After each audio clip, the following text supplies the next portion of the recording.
Hey everyone, welcome back to the channel. My name is Ashley and I'm an architect in Ontario.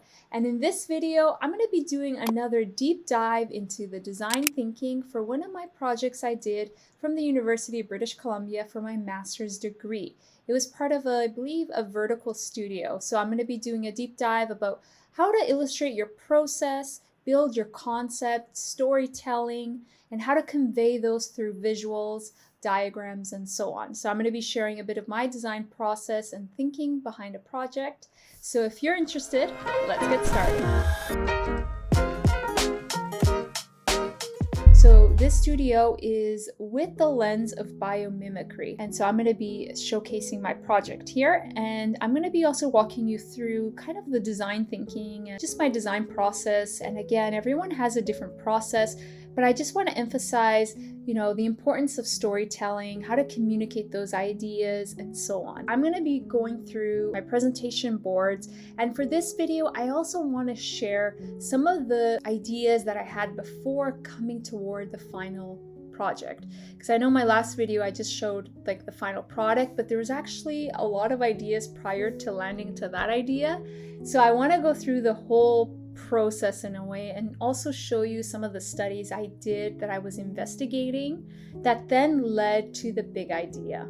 So let's start with first what I ended up with, the final product, and then I'm going to jump into all the other ideas that I was exploring prior to this final product. For the first board, what I always try to do when I lay out my boards is I like the first board to be about where it all started. What is the concept? What is the idea? So I'm starting to build that concept and start the story. Because the studio was about biomimicry and I was exploring termite mounds, which actually are very interesting. I start the board just talking about termite mounds and so on, and I have illustrations to illustrate and communicate what I learned about it, and I'm going to get into that in a little bit.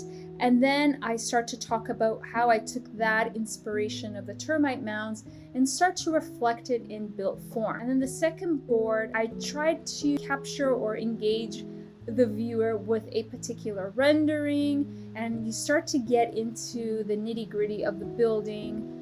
So I start here with a concept plan, which then leads into the plans. And plans are always great to have because you could start to talk about the program, how do you navigate through the building, the experience, and so on. And then I also have another site plan with an overlay of environmental wind conditions, because that was really important for the determination of the form of this building. And then I also have just a part T of parts of how the building, kind of the elements that make the building. So that is basically an introduction of the building, some plans, just some diagrams that break down the elements. And then the next board, I start to get into a section cut of that particular building with some further plans and sections that also talk about the story and also go back to the concept, and then some interiors and whatnot. And then I also just get into more of how the fabrication would work. What I like to do is I like to talk about the concept, then jump into more of the particulars of what the building is and how it looks like, and then the parts, the major components of it, and then you start to get into how does it come together. At least for me, that was something that was interesting. And then, because I guess this is a common theme for myself, but I'm always interested in how the evolution of the building in section and how it evolves and erodes through the building. So those section cuts I always find really interesting because it really starts to tell you a lot about those spaces and how you can design those spaces as well. Those are the boards and how I start. And really, when I start to tell a story, what I like to do is to lay out my boards and lay out how I'm going to tell that story, how I'm going to walk the audience through the building and through my thinking. And so laying those out into a sequence is very important. So I always like to start with that in mind. And now let's get into the actual building and kind of the concept and so on. So let's dive into the actual termite mound. So for the first diagram, I start to describe the elements of a termite mound. So you have the exterior of the termite mounds with these porous surfaces, and on the interior from each pore there's a system of channels which are really interesting. And then there is a central chimney, and then there's fungus gardens, and then there's a whole hierarchy within the core here of the channels. You have the royal chamber. So it's really interesting how they organize, I guess, their program and their rooms. They have the royal chamber, they have the cellar, which is lower. What's really interesting about the termite mound is how it also relates with the environment. And so the next diagram starts to begin to talk about how the airflow also works within those pores and those channels, which also relate to the rooms in the core of the termite mound and how they work. So, and also how the sizes of those channels also work too. Now, I don't remember all the particulars of this project, but as you can see here, I really studied wind patterns and airflow of the termite mounds because I thought that was really interesting. And I was starting to think about how that could have an influence on the built form. And in this case, for the studio, we were looking at housing. So how that could also relate. So what I thought was really interesting is that the rooms and how they allocated their program was all related with the airflow and frequency as well. And so the channels narrow and widen accordingly, and they all tie up with the surface of the pores, of the exterior pores. So I have these diagrams that I use to not only communicate ideas, but also it helps me to understand and break down the elements of what I'm studying in particular. So I think it's important to not just think about these diagrams as a way to represent and to present the idea, but it's also a tool that you can use to really study and understand what you're looking into. I always think of them as digital sketches. I don't usually like to term them as diagrams because they're more than just diagrams. And you shouldn't just think of a diagram as a way to represent, but you should think of them as ways of how it could build your communication and understanding of something and how you can break it up.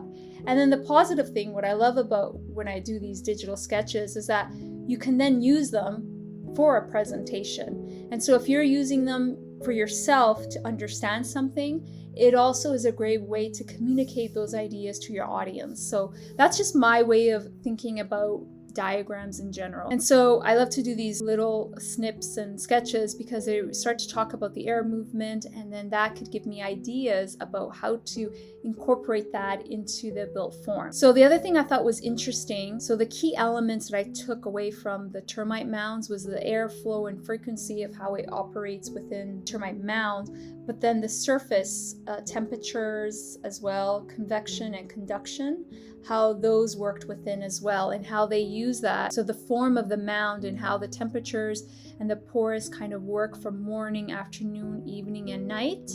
And so the surface of the mound acts like vents, right? So that they open and close by the termites to control the amount of heated air, and so on. And so they'll open and close it accordingly. So I thought that was really an interesting aspect about it.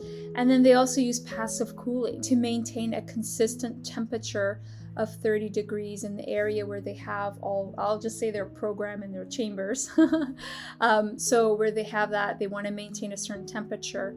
So you have hot air, which rises, and then you have the colder air. That was really some interesting elements that I found about the termite mounds. And this is where I was starting to get into the concept and also developing these sketches just to also build my understanding about termite mounds. And then that led me to thinking about the suburban house, which was what our challenge was to design a suburban house and to study biomimicry and use biomimicry to influence the form of the suburban house. So I looked at the floor plan and I began to study how the program is laid out and in the traditional sense. So you have the basement, and I was starting to understand the high frequency, medium frequency, the air circulation, what program needs more air circulation versus the program that needs less circulation, and just studying the typical house and then looking at it and critiquing it and saying, well, why is it that the kitchen that produces the most heat is located on the ground floor? Why is the bathroom that requires more ventilation on the ground, and the dining and the bedrooms and so on? So really getting to know the traditional model, what is working and what isn't. I began studying that and then looking at it in cross-section, how the traditional house is all about this idea of stacking the floor plates and trapping the airflow,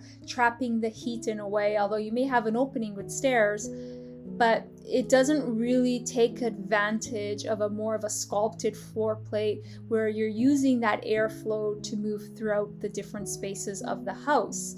So thinking about how the house can also adapt to the site and to its environment to take advantage of all of the environmental elements, similar to the termite mound, of how it takes advantage of, temperature and heating and so on, and how it uses the form to control the temperature and to also take advantage of the natural airflow as well. So that was how I started. So I started by examining the traditional house model, what it can do better, and then looking at how the termite mound, using that inspiration from the termite mound, of how that could influence the form.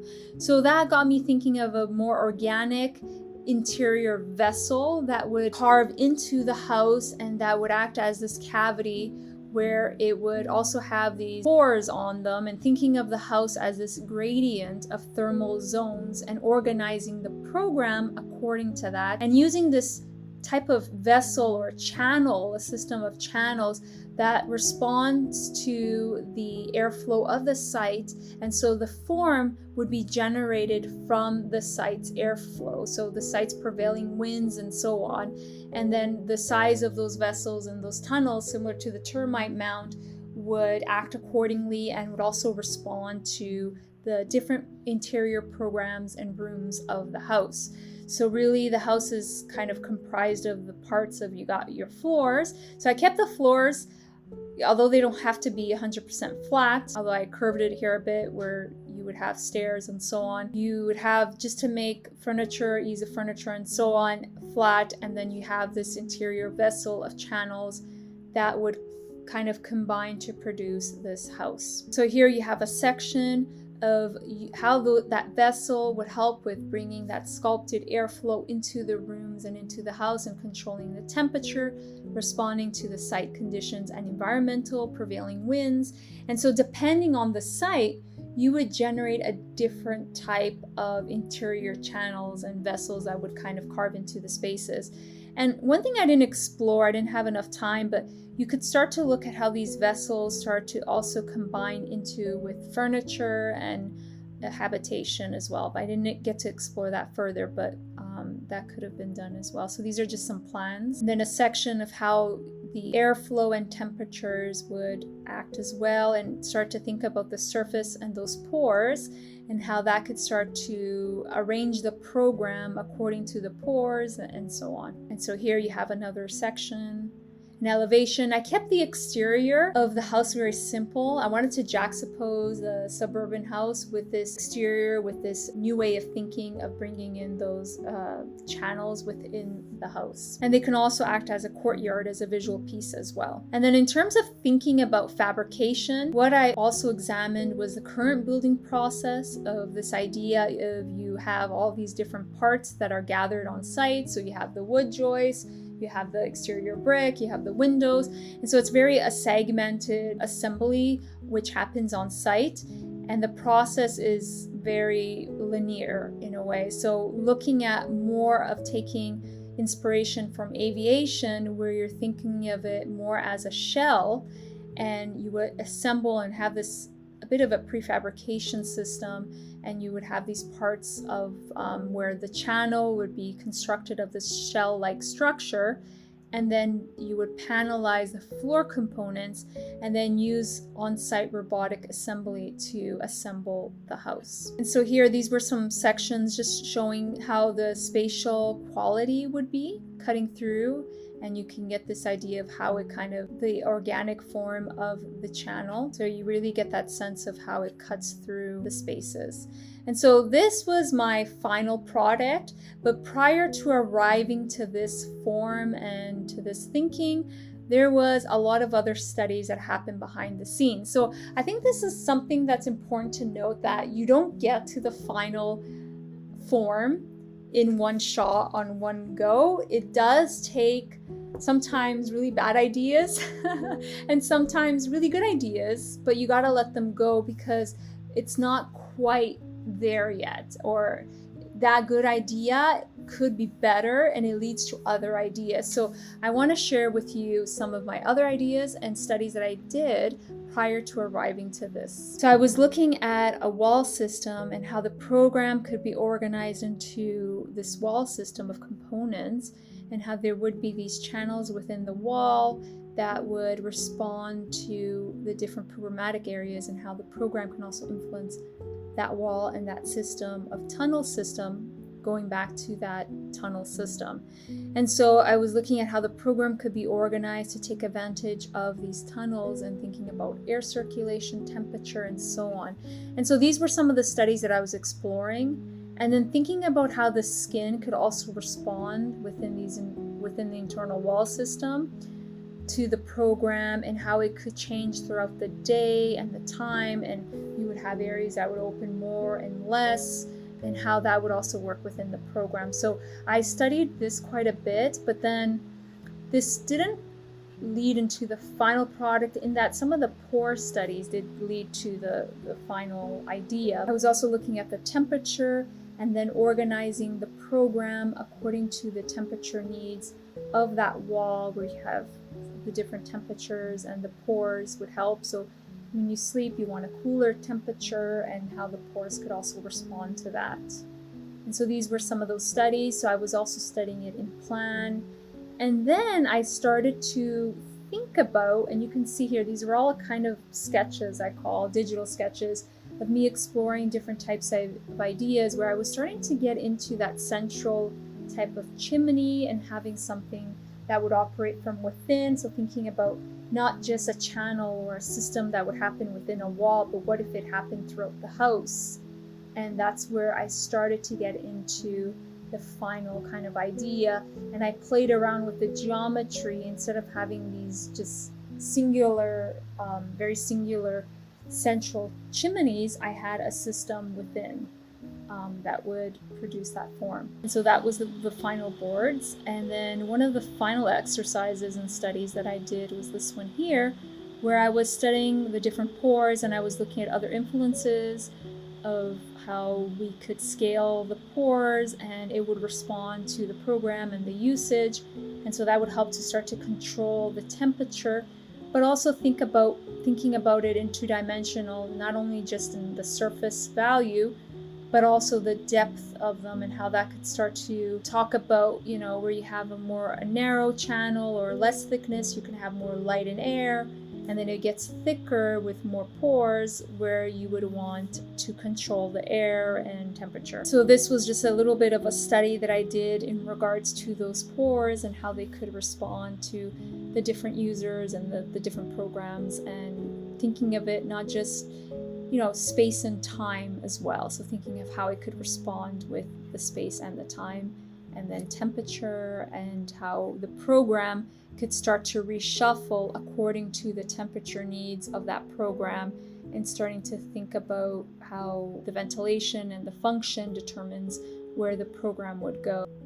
And so this was the other study that I was looking within the walls, which I didn't explore any further. And so those were the different studies that I did and I explored prior to getting to that final presentation that you saw. So this wasn't the first idea that I landed on. I started looking at the walls and the components of the house, and then I landed on this idea of doing the system of tunnels and exploring that further. So it's important to note that a lot of times the ideas come a little bit later on, and that you're not going to land on the idea right away, and to really embrace and think of diagrams not just as representation, but also as a means of thinking and exploring and studying an element. And so use that, I call them digital sketches, as a way to really explore a particular topic, or to really dive in and to really develop that storyline and that concept. I hope this brought some insight and perspective, and I hope that this has brought you more insight about the design process and design thinking. If you want to see more videos like this, just let me know down in the comments. And if you want to see another project that I did, it was for high density housing at UBC, you can check out this video here. And also make sure to subscribe. It helps up the channel and it lets me know that you're enjoying this type of content. And you can do that here. I hope to see you on the next video. Until then, bye!